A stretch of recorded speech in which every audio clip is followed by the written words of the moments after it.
Hello, and welcome to a short video on how teachers and pupils can access Google Meet via the Glow platform and Google Drive.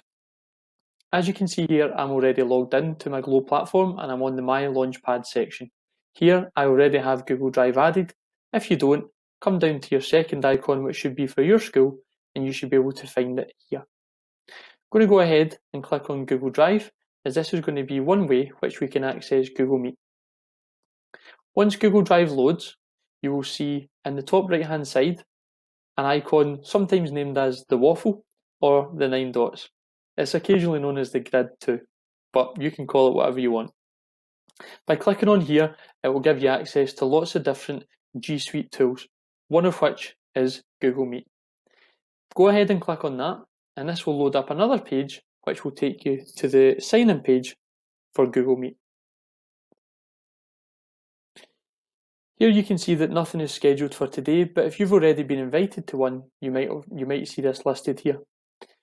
I want to start a meeting or join a meeting, and I'm going to click on this plus icon here in the teal coloured square. In South Lanarkshire, there's only two ways that we're allowed to use Google Meet. One is through Google Classroom, which is on a separate video, and two is through what's called a Meet nickname. We're not allowed to share meeting codes. So here is where I would type in my meeting nickname, which would be given to me by another member of staff who's maybe leading the meeting, or if I was the pupil, would be given to me via my teacher. I'm going to just use a test one just now. I'm going to call it SLC, Test, and AC for my initials. Please remember that this nickname is authority-wide, so try and make it as unique to yourself and your individual location as you can. Once I'm happy, I'm going to click Continue, and what this will do is we'll set up this particular Google Meet using that particular Meet nickname. Again, please remember that is authority-wide, so make it as unique to your own situation as possible.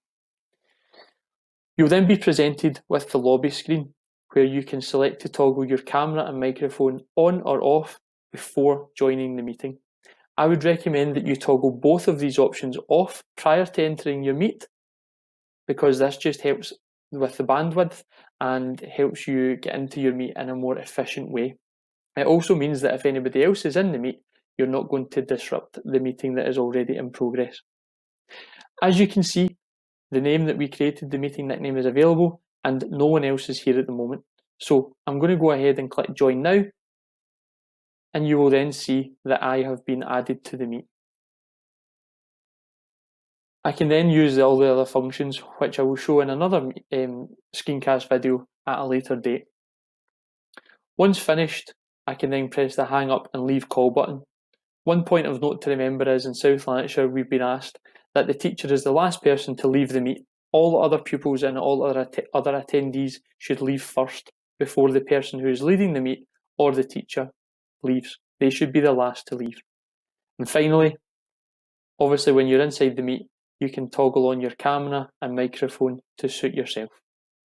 Thank you very much for watching. I hope this has been useful.